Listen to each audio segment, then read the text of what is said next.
Senator Cassidy was in some ways, as he often is, the pivot point for us as we go from a morning of understanding and what are some of the issues to now a pivot to what are some of the potential solutions. And as Senator Cassidy said, pricing up front is important, but we took the view that in a rare moment of humility for us at MIT, right, that we didn't have much to say about pricing for all of this. So we actually then said, we presume the pricings are going to be reasonably high, and then what? And in our multi-stakeholder collaboration, we are now bringing together some solutions and ideas that we think are ready for prime time. If you like to read in great detail, we're going to go over it all in a few minutes.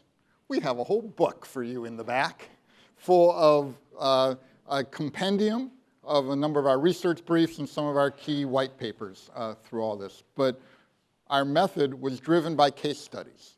And some of the leaders of those case studies and those people who were brave enough to bring their products forward to let a multi-stakeholder group use their products as a case study are here with us today to do that. Our format is going to be 4 5-minute presentations, roughly. And I say this because that'll keep them on target as well through all this. We're just going to keep it sort of informal up here. They're not going to come up to the podium. And we're going to show you both a little bit of a framework from Ed, and then each one of these case studies leading to a particular style of solution. And you'll see that they're all somewhat different as the situations are different by different kinds of products and concerns. And with that, Ed, without further ado, I'm going to leave it to you. Well, thank you so much, Mark, and really appreciate the opportunity to be here. And let's go ahead here. So we're addressing financing, and we're trying to create here precision financing solutions. That's precision meaning that they are tailored to the individual therapeutic area, the type of therapy, and therefore the types of providers, payers, and patients that will be seen, in that particular area. So it isn't one size fits all, and that's why we're going to talk today about more than one solution to the financing issue. But as Mark said, we are not going to talk about what prices ought to be or how much should be paid. There's a different set of tools and a different group of people who are working on those sorts of problems in other places right now. But the emerging therapies certainly are going to be expensive in some way. It depends on what you think is expensive, but they're going to be costly. And there are a number of therapies that could be considered durable. Is that a cure? Does that mean that it's going to benefit patients over a long period of time? You can define these things in a couple of different ways. But there are going to be between 40 and 60 therapies launched between now and 2030 that will have significant impact for patients, that patients should have access to because it will have a significant improvement in their lives and also possibly improve things for society as well. But they're not going to be cheap. The ecosystem that they're moving into is rather complicated. And this is a rather uncomplicated slide trying to point out, how many folks are in this, But of course, the most important one, is the upper right-hand corner. This is about patients. This is about bringing treatments to patients and making sure that there's access because there's an appropriate financing mechanism. And whether those financing mechanisms use some or all of the current system, or they go outside it, or they augment it, are things that, we're currently working on. But what is the rest of the system? Well, certainly providers, physicians, clinics, hospitals, and other sorts of organizations that bring the technology to bear onto the patient. And that is for appropriate diagnostics, for deciding that they are the right people for a particular treatment, and then delivering that treatment in an appropriate way and taking care of the consequences of the treatment, whether it's side effects or simply care that patients need. Developers, manufacturers, those who come up with the new treatments and make them possible from a scientific point of view and get them through regulatory bodies, are also important here, right? They're the innovators. They're the ones that are bringing these things in. But then we have this whole other piece on the other side, on the left-hand side here, payers. There's a number of different kinds of payers, and they have different roles. So there's what you might consider the ultimate payer. Well, that's all of us. One layer back from that is either the government is paying through a taxation or an employer is paying because they are taking some of the money that they otherwise would compensate their employees, and they use it to pay for health care for a pool. They're paying a premium as well as those employees are contributing individually as well. There are second line payers. That is, there might be other types of employers and others contributing to that. And certainly there is stop loss and reinsurance, and there's an entire reinsurance industry which has been engaged, along with all of the other types of payers, in creating these ideas and coming up with a plan or an approach to getting to what we need to do in order to finance durable therapies. The FoCUS program has followed many of the other patterns that have been successful at NEWDIGS in terms of coming up with ideas from a large group, of trying to solve the problems for everyone who's related to that group. And so we start with design labs, where there are real case examples and where real people try to solve real problems. There is a timeline or an approach to each of these as we go through design labs. We learn, we refine, we go on to the next. As well as for the FoCUS program, there's been the creation of a number of work groups and data collection, which has gone beyond some of our other programs in the past to make sure that we understand things like what's the pipeline, what are the costs, and where is all of this going to go. And so there actually has been quite a lot done, and many of you here have had some contribution or maybe a lot of contribution to that, and thank you for that. That's really terrific. So more than 50 organizations and 150 people have been engaged in these programs. Precision financing now has a framework and a way of discussing it, and FoCUS is recognized as an important source for publications, for projections, and for ideas in this area. And many of your organizations are already taking those and going off in other directions to work on that, as well as those outside of MIT and this project. So thank you so much for that. And I think it is time for us to move on and hear about some of this exciting news from my co-panelists. So thank you, Ed. And Chuck from BioMarin, BioMarin. you're going to tell us a little bit about the hemophilia case study. Well, right? it's And actually how the that blood disorders case study. And I do want to thank all the people, many in this room, who put hard work into this, because this is from NEWDIGS. This is, and I think, an interesting approach, an important approach to how are we going to make these therapies, make them available to patients. And do I have... So we use blood disorders we use because the therapies coming in, I think as per Colin, there are 5 or 6 therapies maybe coming to market near term, hopefully more, but we'll see where that plays out.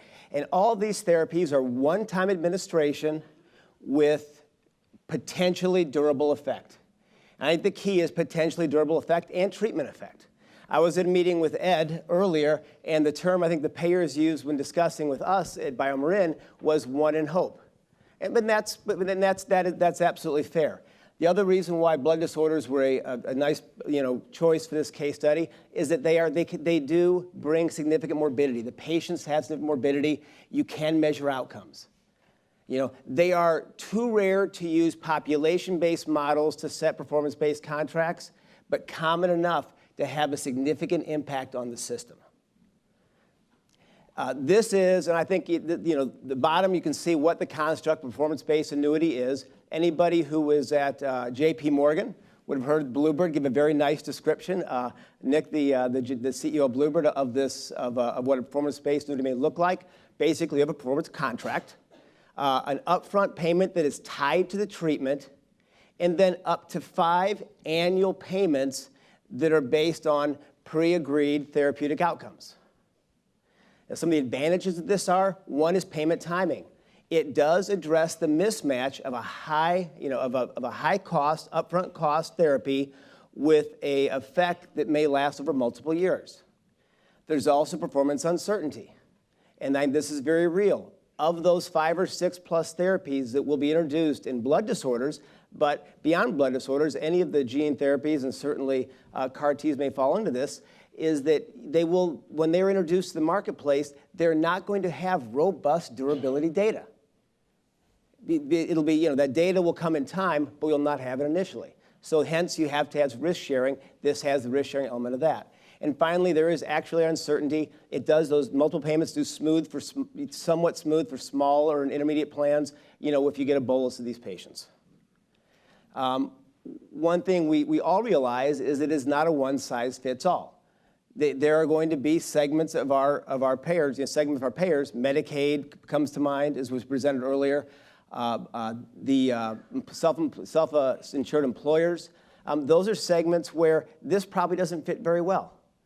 With Medicaid, just the way that Medicaid is delivered with one-year contracts, the inability to pay for a therapy given today in subsequent years makes it difficult for that type of system to take a performance-based annuity. So we need to look at how can we either find other solutions and or customize this one for the Medicaid deliverers. If you look at the stop loss and the stop loss folks as far as self-employed insurers, they already have a system that somewhat covers these events, these catastrophic events, but again, it's not perfect.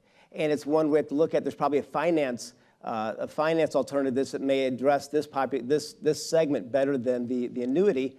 I think that one of the things that, as we discuss this, is that just the customization has to come along and over time. There's also the solution beyond payers. And this is critically important. I think it was mentioned earlier that patients are part of the mix. And if you look at patients, copays and deductibles are probably not appropriate for these therapies. We don't want to set barriers for potentially curative therapy.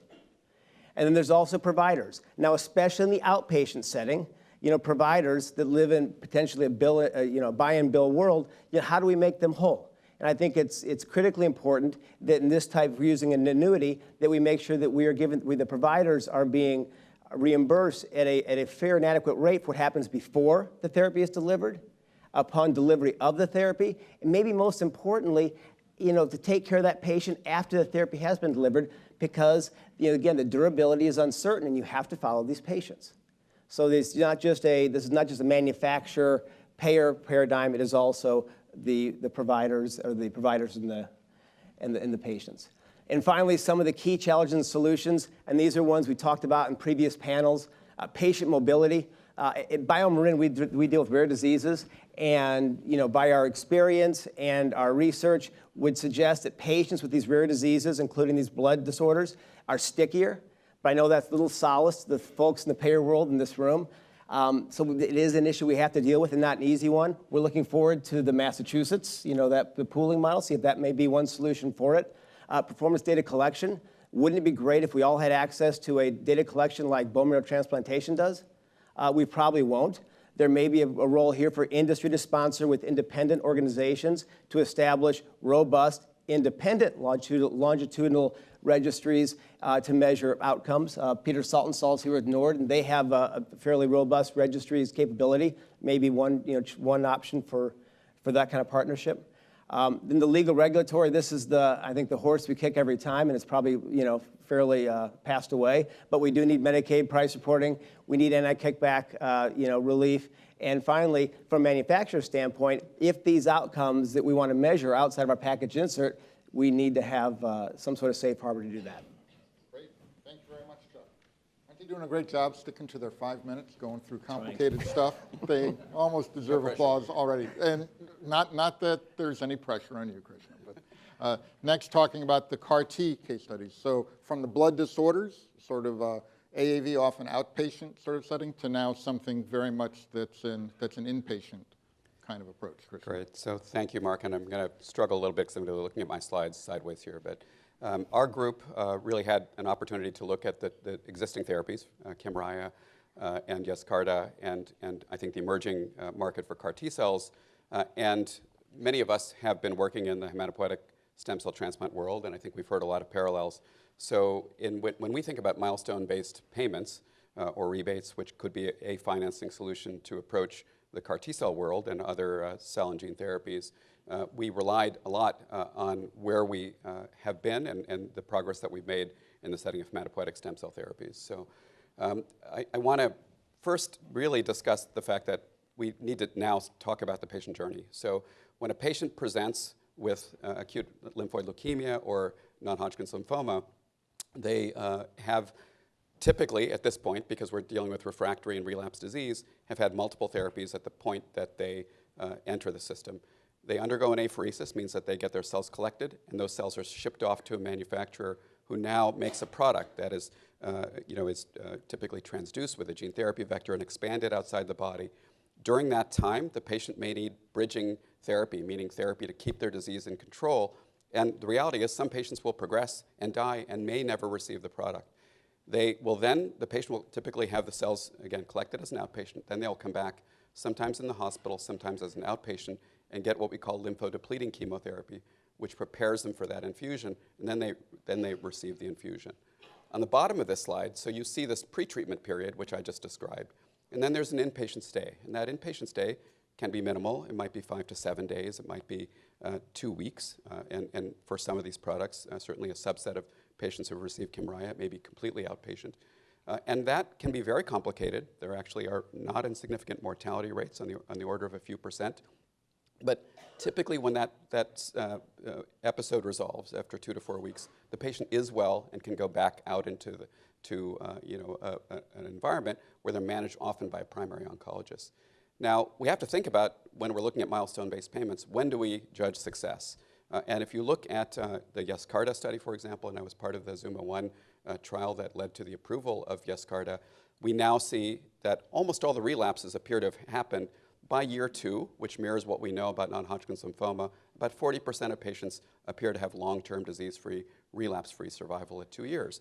But of course, the survival at 1 year is different than the survival of 2 years. It may be predictive, but again, where do you draw that last point? And again, maybe the plateau of that survival curve may be 2 years.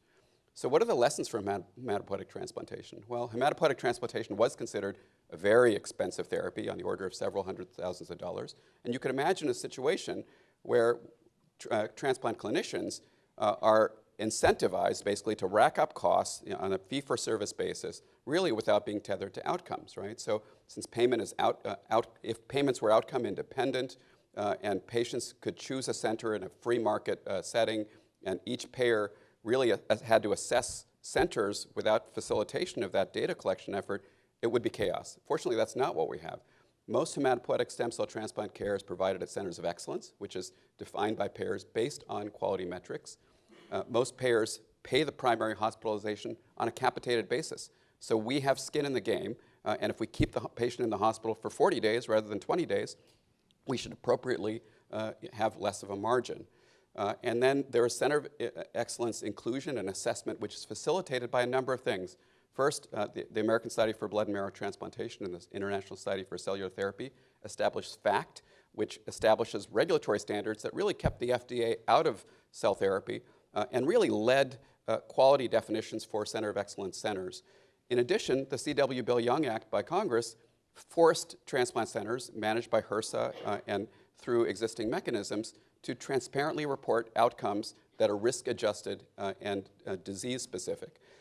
And as we've talked about, there are blood and marrow transplant registries managed by the Center for International Blood and Marrow Transplant Registries that have existed for 40 years that were initially established to do research. So 60 to 70 papers come out, but these have now become the repository for these risk-adjusted disease-specific survival metrics, and the CIBMTR is actively working on approaches absolutely for CAR T-cell therapy and working closely with current and developing developers of technology to develop the platforms analogous to what happens in the C.W. Bill Young Act for CAR T-cell therapies.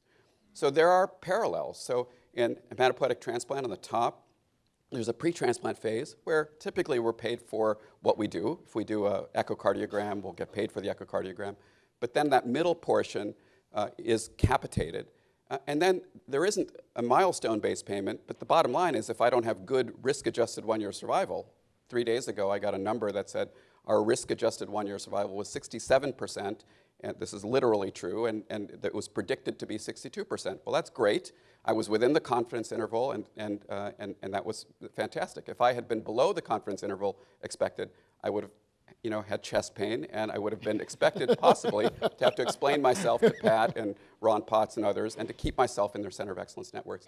And so there's no milestone-based payment, but my existence as a center and my ability to get referral patients depends on my COE status. So in CAR T cells, you can imagine an analogous process. But there are some really critical unanswered questions. So if you have a patient presenting for lymphoma eligible for CAR T cell therapies, well, some are actually not going to respond at all. The 60 to 70% response rate is phenomenal compared to what we would have expected before, which is a 70 or 80% non-response rate. But what's the value of a $500,000 therapy or more for a patient who has no response or treatment-associated death? What about a patient who is cured, right? At 2 years, they're cured and they have no other therapies required. And then what about the patient who enters a response and now needs an allogeneic transplant and may or may not have that be life-extending or curative or fatal, right? You have now another therapy stacked on the end of that. So how does sequence affect the financing and the milestones, right? Because we have to translate these real-world challenges into the milestones. So milestones-based contracting help resolve these uncertainties, and I think that we have to connect payment milestones to clinical ones. Again, there's a triad now. So historically, we had a payer and a clinical center. That's a dyad. Now we have a triad of a developer who needs to produce that product and should get paid for that product, even if it doesn't make the patient. And certainly, we want them to have R&D. But we also want the clinical center to be incentivized to do this. And payers want, of course, good outcomes for the people that they insure. And they want that to be together. So we want to all have skin in the game and all be, I think, pushing toward the same outcomes and approaches. So there are real implementation challenges. And again, performance rebates obviously have to be compliant with anti-kickback statutes, Medicaid best price reporting. There are operational issues. I think data are really critical, and I think we have an approach that can be generalized not only to CAR T-cell therapy where it is being developed, but also to other rare therapies. So provider reimbursement mechanisms under current billing and DRG capitation categories are hopefully inadequate, or woefully inadequate. Joe pointed out we can lose $300,000 coming in the door for straight Medicare patients. So we don't do straight Medicare patients at my center because it's impossible. The ASBMT and others are advocating, working closely with CMS and CMMI to try to fix those things, but we have fundamental problems right now. Again, risk sharing. So we have to have an interplay with reinsurance and stop-loss insurers, especially depending on whether these are rare implementations or whether they're common. I think that was well discussed by Senator Cassidy and others this morning, and as also was discussed, and I won't discuss it further, the issue of patient mobility, which is critical. So with that, I'll stop. Well done. Thank you. Hand it to Mike. So that's the second of 3 different solutions that the focus group came forward. And now Mike Ciamataro is going to talk about the third, which has a bit of an actuarial spin to it as well. But luckily, I think you're trained that way. Is that correct, Mike? Yes. So we heard about milestone annuities and rebates. I now want to talk about the Orphan Reinsurer Benefit Manager. That's the mouthful. ORBM for short. I want to first start by discussing why the need. And the graphic over my head really kind of lays that need out. There's the reality that the impact of gene therapy really is going to be asymmetric, impacting some payer segments more than others. And there are primarily 2 reasons for that. The first being financial. Think about a $500,000 million therapy. The impact of that therapy on a plan with 10 to 50,000 lives is much greater than a plan with 10 million lives. And you need to keep in mind that a large portion of the insurance market, as we heard earlier today, is self-insured employers, typically have much smaller plan membership. The second is operational. As Colin presented earlier, a significant portion of the therapies coming to the market are really going to be ultra-orphan therapies, meaning small patient populations. That has 2 implications. One, that means they're probably going to be very narrow treatment networks, maybe only a handful in the country. And then 2, it requires specialized knowledge to manage these therapies, which can present a burden for a payer who has limited resources. So putting it all together, what you see really is that gene therapies are much more likely to impact smaller commercial insurers, self-insured employers, Medicare Advantage and Medicaid than your national commercial insurers and Medicare fee-for-service for that matter. So what exactly is this ORBM thing? Well, actually, it's not a novel concept. It builds on the existing marketplace out there where we have behavioral health and organ transplant carve-outs. Typically, these carve-outs have 3 features. 1, they bear financial risk. 2, they're performing clinical management, including patient care coordination. And 3, they're performing network management. Now, a health plan can buy one of those services or all of those services. A key aspect of this also is that from a patient perspective, this is all seamless, or it should be seamless at least. We envision that the ORBM will operate in much the same manner, acting as an interface between the patient, the health plan, provider, and the developer. The specific types of services fall into 3 broad buckets, the first being financial risk and claim adjudication. When an ORBM bears risk, the model we envision is that they would receive a flat per member per month payment from the health plan for each of their members. The second piece is the contracts. The ORBM would be responsible for setting up the performance-based contracts, regardless of whether it's an annuity or a rebate. They'll also be responsible for executing all payments and collecting the data underneath to facilitate that contract. The final piece is care coordination. The ORBM will set up and manage these provider networks and also provide the patient care coordination. Much like the existing models, we do see the ORBM not being a one-size-fits-all. Rather, we see health plans buying some or all of the services, ranging from a full carve-out to the PBM-like model to specialty pharmacy or a reinsurance model only. As an example, last year, Express Scripts announced that they're going to act as a specialty pharmacy for the curative hemophilia treatments. So who's likely to provide these services? Well, the reality is that there's initially only going to be a small number of curative durable therapies out there. That makes the likelihood of new entrants rather small. What we're more likely to see is that the existing national payers and their associated PBMs will provide the ORBM services for the reason that they have to build the infrastructure themselves for their own membership. Now, the ORBM is not without its challenges. There are 2 primary challenges that we've discussed. The first is adverse selection. Payer coverage of these orphan therapies is likely to vary. And given that members move from one plan to the next, there's the potential of adverse selection for the ORBM. And so during their underwriting process, they'll have to be extremely careful. The second is, where does the line of demarcation stand between the ORBM and the health plan? Fortunately for a lot of these orphan therapies, there's not existing treatments out there. So if a service is provided, it's clearly going to fall into the domain of the ORBM. But for gene therapies where there are existing or alternative treatments, that line becomes much more murky, which creates the potential for perverse incentives, where a health plan could potentially modify their coverage to discourage use of the existing treatments and encourage use of the gene therapy, thus shifting financial burden from the health plan to the ORBM. That's why we initially think that the risk-bearing portion of the ORBM is really going to be focused on the orphan conditions rather than the durable oncology therapies, which have multiple lines of therapy, making that transition from the ORBM to the health plan much more murky. So to summarize, the ORBM is going to manage and administer these orphan durable therapies, much in the way of the behavioral health and the organ transplant carve-outs that exist today. Excellent. Thank you very much. So I have a number of canned questions up here that they already have seen and will therefore have very canned answers to through all this. So if any of you would like to make this more fun and step up to the microphones, we'll sort of open it up sooner rather than later. We have about 18 minutes here till about 10 till 2. But I'll get us started with one to let you all collect your thoughts. I'll also make one comment through all of these solutions. You notice it was great disappointment to our case-based, consortium-based approach that they learned that financing doesn't create money, right? That all of these solutions are not, as you notice, looking for new sources of funding necessarily, but trying to solve some other challenges around payment timing, who bears the risk, et cetera. But they don't actually create more cash, which is always disappointing.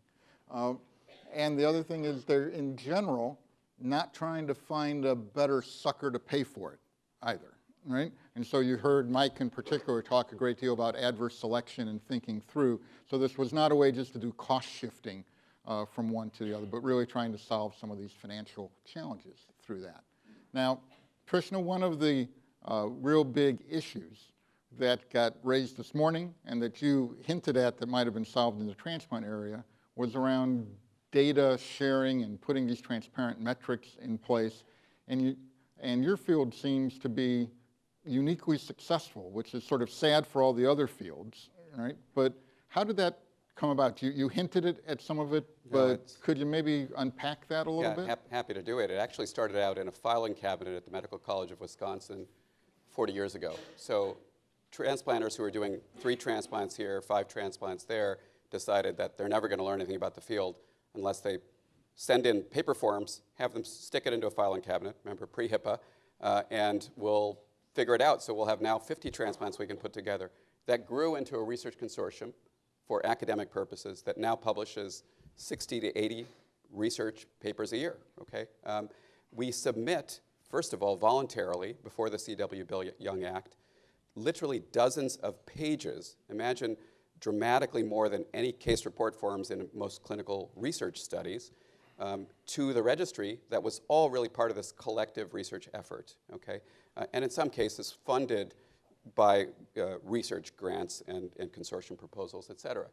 So when the C.W. Bill Young Act said we need transparency and we need to actually, we want a patient to be able to go in and say, for myeloma or for AML, where are the transplant centers and how do they do it?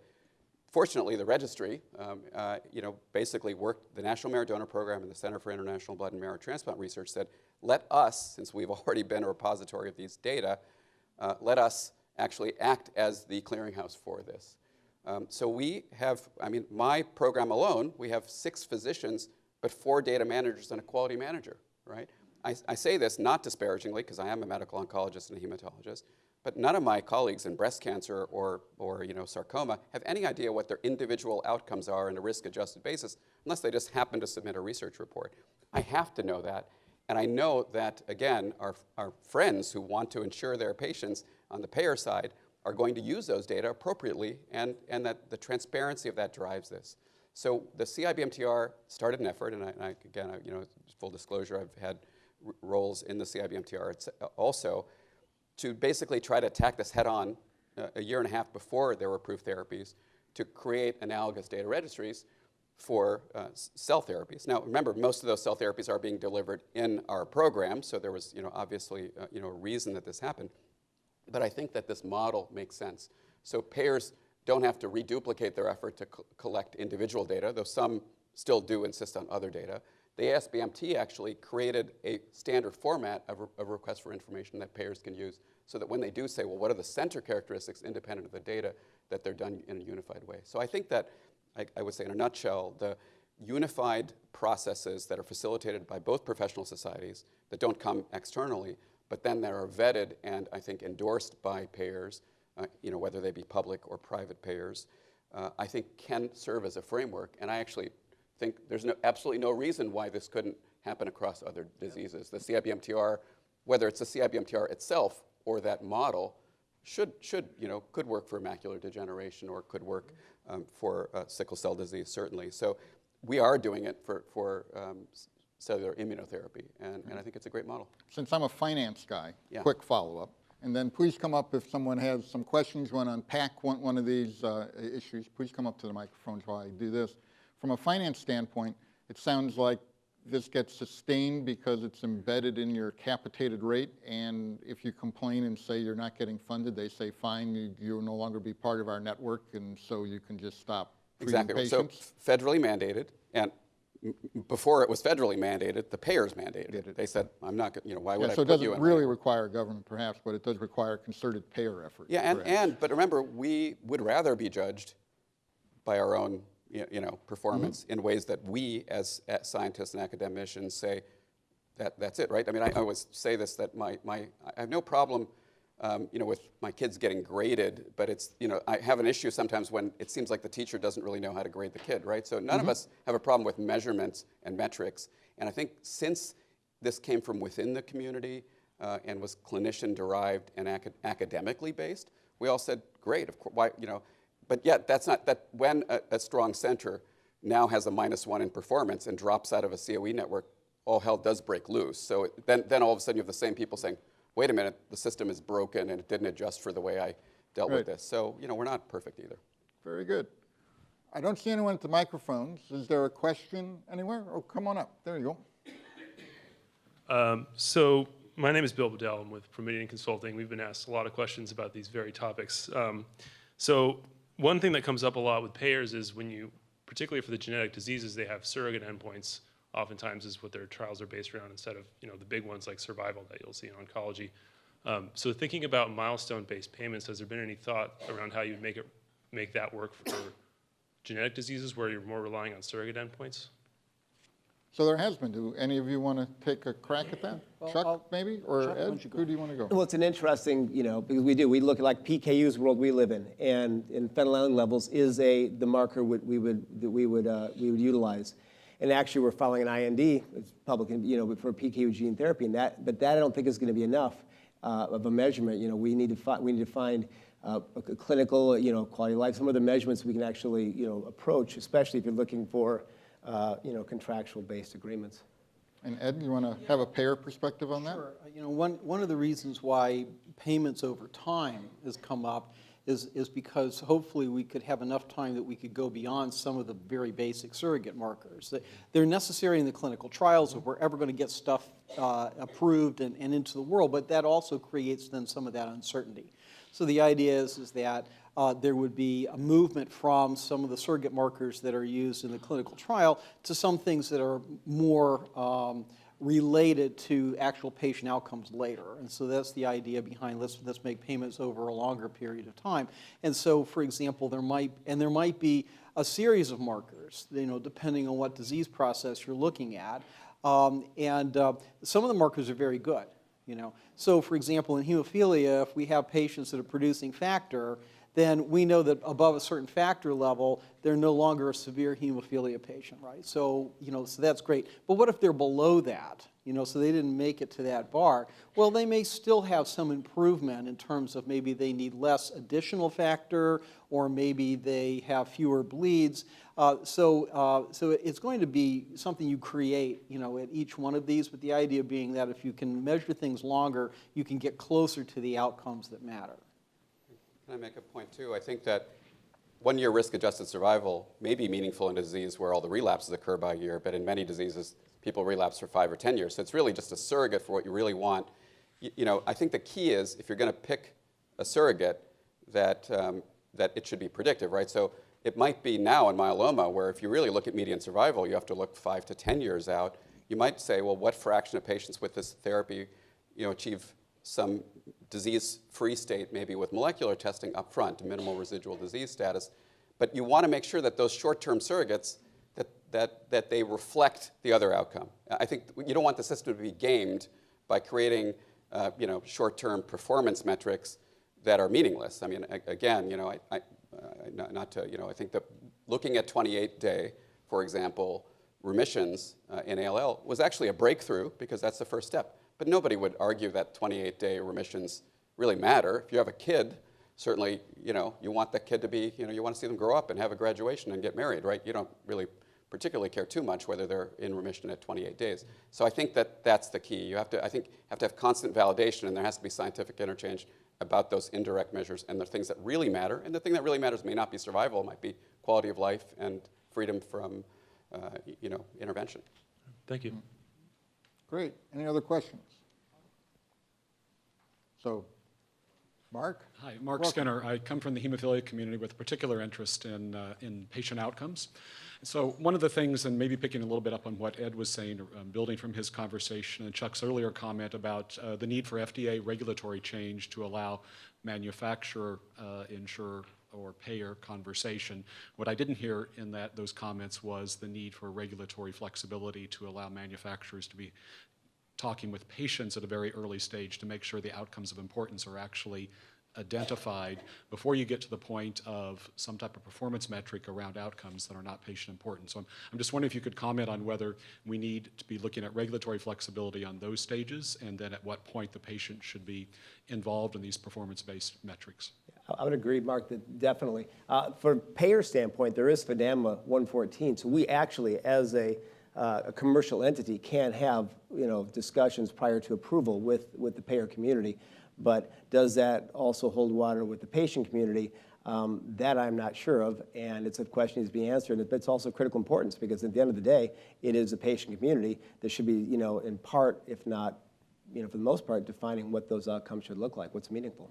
And you'll notice on the federal policy suggestions that was in your folder, we talk about the FDA side. And one of the concerns you heard this morning was about before the product is launched, can you have the discussions with the payers? There's also the challenge after the product is launched, if payers and patients would like to have a performance metric that's not on the original label, right? The companies are at exposure for doing off-label marketing, which carries not just fines but jail time. So you have some concerns by many of the company people about can they even entertain performance metrics that were not part of their clinical trial FDA label going forward. And that's where, again, I think some of this regulatory flexibility, Mark, that you're hinting at becomes important. I make a little plug too. I think we need quality of life, financial impact to the patient. I don't like the word toxicity because I think it's really cumulative impact. These are things that academics don't typically consider as hard science. They don't go into Nature Medicine or New England Journal of Medicine as much. And we have far fewer research programs and requests for NIH-based research that looks at that. And I think that's a problem, right? So we end up, all of us say, yeah, those things matter, but we don't know how to measure them and we don't have as much evidence basis. So even though it may be the most critical thing, we're in this neverland, I think, with respect to actually getting there. So we absolutely have to have those dialogues, but we also want to make sure that we measure those, I don't want to say softer because they're actually more important, but those less numerical endpoints. Yeah. And not that it's a competition, but the left side of the room hasn't had a question yet. So if there's any question there, we have time for about one more. Otherwise, I'll ask a final wrap up here. A brave soul. I'm not very shy, actually. I'm up here to just... and you are, I'm sorry? Oh, I'm Mark Hansen. I'm CEO of CareMedics. And I guess my question, a lot of today, it's been fantastic, but a lot of the focus has been on paying for the therapy itself or the treatment itself. But I understand the FDA is looking at potentially follow-up of up to 10 years, a lot of work that's going to be on the physician community. What is the role of payers? What is the opportunity for others as you look at the other 9 years and 11 months of a patient's follow-up? I think less has been done, talking about the role of payers have been thought of more as sort of recipients of the data because they're going to be paying on milestones or other things that are related to those outcomes. But we can also ask, is it possible for payers to contribute some data back in? Because they have information that perhaps the treating facility does not have about the other costs and the other utilizations that patients have over time, and especially as they get farther away from the treatment, they're not doing as frequent follow-ups with their transplant physician or whoever it was that they saw for the treatment to make sure that if there are emergent other problems that patients are having, that these don't get lost. Just because we're not asking about them. If suddenly they all see cardiologists or something, then there would be some interesting things we might need to know. But more importantly is just to find out, well, are they able to not receive treatments? Did it really have an economic impact that we had hoped that it would have along with the clinical impact? And so payers know this sort of stuff because they get these transactions. They don't get a lot of clinical data, but they get the transactional data. But right now there's not been much discussion about how to transfer that because there are HIPAA concerns, because how would you ever receive that? I mean, it's a ton of stuff, and it's in this very strange claims format and not in a clinical format. So I think it's an important question, but one that really hasn't been explored very much yet. I agree. So I think one example is we just convened a conference to look at CAR T-cell toxicities and standardized reporting. Reporting was done by all the companies quite differently, doing different scales. And one of the things we argued to CMS and FDA and others was that REMS reporting, so if you have post-marketing, now an event, you have to report that through these programs. Well, that the CIBMTR, for example, based process should actually now allow non-redundant reporting. But the thing is, we also expect, and it would be reasonable for the companies that are developing these products and making profits from them, to contribute to these data structures, right? So I think you want to create, as few redundancies as possible. And again, I think as Pat said and others have said today, we all have to have skin in the game, and we have to make sure that we're all going for the same thing. And I think, so if we can have them contribute, but then eliminate redundancies of reporting, especially on the regulatory side, and if we can get FDA and CMS involved and payers saying, yeah, we'll accept that, then I think that there could be efficiencies that actually allow these things to happen and allow us to move forward without, creating more costs. We may not be able to find bags of money, but we certainly don't want to create more costs to do the same thing. Exactly. Well, could you thank the panelists for distilling 2 years worth of work into half an hour? There's much more explanation, again, in a variety of these materials in the compendium of reports, and that's also available online after today.